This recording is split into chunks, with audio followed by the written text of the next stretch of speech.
as time attack modes have not really been a major concern for him in the past. Well, folks, so many of you have been waiting for this moment. Things are about to get exciting with 7 minutes left here in Portugal. We get to the edge of our seats. Miguel Oliveira fast through sector 2. He's up. Quick check on the rookies for those of you interested. Luca Marini at the moment, the fastest of those rookies, in 16th. But as we mentioned this morning, they're going to take time to build up speed. This man not taking time through sector 2 and now up by over a tenth in sector 3 is Miguel Oliveira.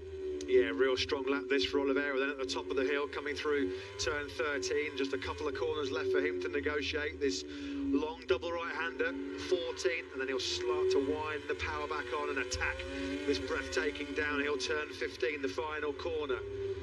Untouchable here, wasn't he, last November?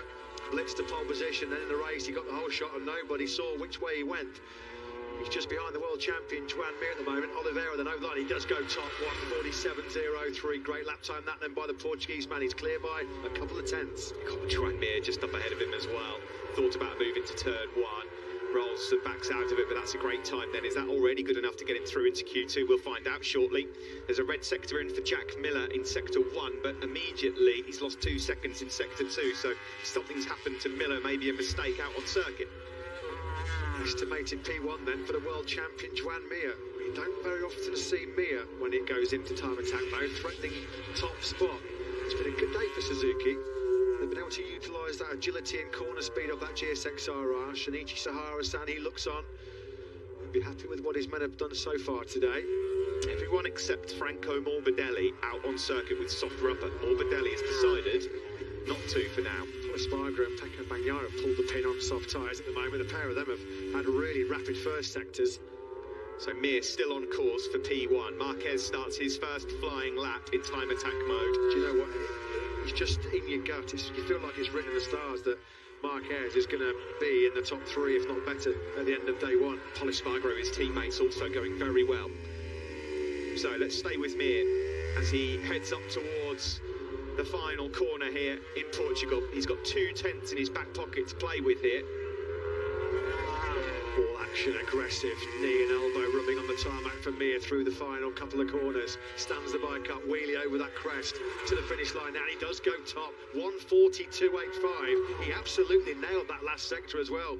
Did the 23-year-old Spaniard. Almost half a second clear of Oliveira in second. Yeah, great lap from Mir. Here comes Paul Espargaro. He's going to lift himself up from 18th to 3rd. Excellent. Number 44, a 40.743.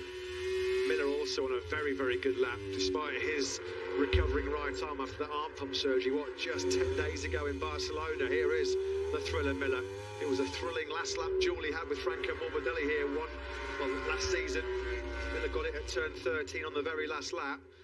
He's just coming into a little bit of traffic here in this last sector. Yeah, Aleix Espargaro looks over his shoulder and moves out of the way to allow Jack Miller in, but that could have been some costly time lost there for the Australian.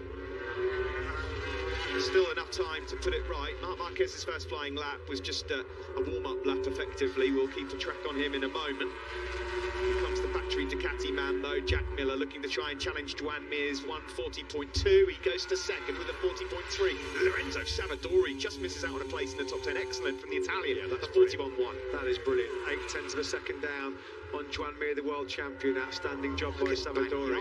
Bagnia is absolutely blitzing sectors 1, 2 and 3. World Championship leader Zarco goes 4th, but it's another man on the Ducati we need to be keeping an eye on. Perfect time to look at this man, the Italian, doing a job at the moment in FP2. Just over 3 minutes of the session remaining. He sweeps down through turn 15. Pecco Bagnia. Surely this is going to be a 1:39 lap coming from the Italian. 1:42.85 the benchmark from Mir. It is. It's a 1:39.86. It's by far the best we've seen so far this weekend here in Portugal. He looks great on that factory Ducati here today. Really, really does. Looks so comfortable. Everything's coming to him easy. So the factory Ducatis then 1 and 3. Zarco as well in 5th place. Ducati's going great here in Portugal. Yeah, that stretched the field out a little bit, that lap by Bagnia, because all of a sudden Quartararo goes second and he's still 4 tenths away from Pecco Bagnia. Marquez is 9th, he's nearly a second off. He's missed his braking point. Yeah, it got a bit squirrely over the top of the hill there. That's where Nakagami went down. So both attempts so far on a time attack from Marquez. have gone, so he's got just a couple of minutes left in this session to try and get it right. Let's watch this again. And luckily, there's plenty of runoff on the exit of turn 1. So 2 minutes left in the session. Simon, your views on that? The tricky turn 1. Oh, hang on a second. We'll come to you in a second. Alicia Spargaro has crashed. Now, Alex Rins has just gone up into 4th place. Where are the yellow flags then for Alicia Spargaro? Turn 11. Yeah, that's not going to impact on Johan Zarco at the moment then. He's at turn 1, as you can clearly see, dropping down the hill. Turn 11's at the top of that hill, isn't it? One of the highest points on the circuit. Simon, just quickly come to you before these laps come in about your thoughts on how it can go wrong so easily just into turn 1. Yeah, anyone that's ridden here will know the brake marker is very close to the brow of the hill before it drops down. You want to brake after the brow or on the brow. The problem is if you brake that late, it throws the rear in the air because it hits downhill. So you've got to brake a little bit early, then pull harder as you go down the hill. It's really strange.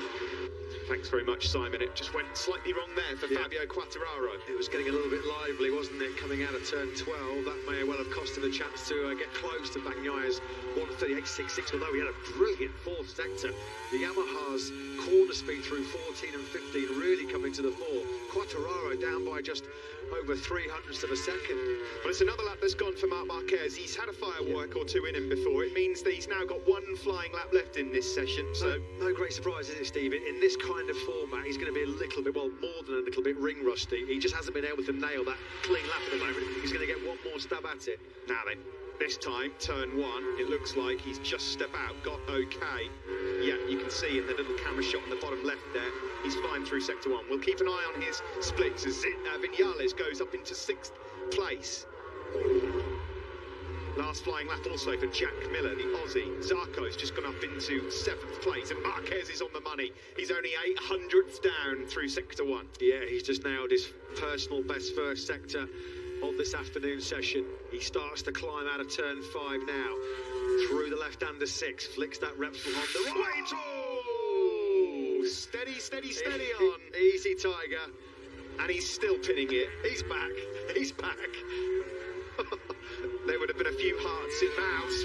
Blimey, absolutely. Let's stay with him, please. This is... wow. This is the roller coaster ride. I was going to say, they call this circuit the roller coaster. This is a proper white knuckle ride, isn't it? We're being treated to here by Marc Marquez. He's still going for it. He's 3/10 down in sector 3. Look at that front tyre as well. All over the place through turn 13. Yes, the Michelin front saying, give me a break. Now then, these guys all watching on, desperate to see this one come through. He's got the rear end kicking out, and this could be a lap that puts Marquez into the top 3. He's left it all until the last minute for his time attack lap to go right. Marc Marquez surely going into the top 10. Is it going to be better than that? Across the line he goes into 6th. Excellent job from Marc Marquez. God, if only he was a little bit more committed on that lap, eh? Taka Nakagami, absolutely incredible. take a bow. He's only 8 down through sector 3. This guy was flying through the air 20 minutes ago. Different breed altogether, these guys. An absolute different breed. You cannot compare them to mere mortals. Zarco's going to end the day best of 8th place, and Nakagami's got himself inside the top 10. Take a bow, Taka Nakagami. What a ride, what a performance. Outstanding. Outstanding. There was some special rides from guys on Hondas today. That right arm is really causing Taka Nakagami some pain and some discomfort. He's not done one of these for a while, has he? A practice start. Make sure the buttons are right, working, Mark. Oh, wow, he's trying to work out. Of course, he's never used the his whole shot device, has he? He mentioned this yesterday in the pre-event press conference. Had a long talk about it with the team yesterday. First practice start for Marc Marquez in a long time, and he's absolutely smashed it. If he gets that on Sunday, he'll be delighted. Well, it was a hell-raising lap, wasn't it? Let's just watch the replay then of this from Marc Marquez. This is about to come up through turn 7. Back end all over the plate, and then the front almost gives way. This is the best angle. Wow. He is back. He is back, ladies and gentlemen. That's what we've missed since July the 25th, 2020. All action, all aggression, Marc Marquez. Oh, dearie me. That was up at turn 12, turn 13 as well. Blimey, now that doesn't look very good on Zarco. What's happened here? The fire extinguisher's out. Has see, that happened? That's the... it hasn't disengaged, has it? Doesn't look so like it's he was disengaged. probably just getting it ready to do a practice start, and maybe then he started to see the smoke. Jack Miller's taxis are ready to pick him up, to take him back, of course, as ever. Could it be anybody else No, than Jack of Miller to course be not. right on the scene of the crime? Good at the session, that for the Suzuki boys. Excellent. Mir and Rins. What happened to Zarco here? This is then? unbelievable. Miller taxis. That's just... he's the man right on point yet again. He could actually start up a new business here, couldn't he, Jack Miller? Miller Taxis is back, and we love it. Pecco Bagnia ends the session as the fastest man, though. An excellent, excellent job from him. His teammate is his part-time job as the taxi driver, continuing here as he picks up fellow Ducati man, Zarco. Simon, what happened there at the start? Any ideas? Guys, every time the factory Ducatis come in, the fairing is so close, the belly pan, to the exhaust that comes out the bottom there, that it smokes. You know, they have to spray it with water, literally every time. I reckon he stopped, and it's probably burst into flames or started smoking, and the old marshals come to rescue him. Yeah, thanks for that, Simon. What a session. Late drama everywhere. Miller Taxis back in action again. This time, Johan Zarco, the grateful recipient of a lift back to the pits. Was it there last year? Alex Rins was stopping for a lift. Yeah. Everybody passed him. Yeah. I didn't see him because coming over the crest. I know back in Barcelona right now, our social media team are frantically you looking can see for the fire there from the exhaust, exactly what Simon mentioned. Yeah, get ready for the Miller Taxi memes all over social media coming up very, very shortly. It's the fastest taxi ride that Johan Zarco's ever had. Well, that was a very interesting session.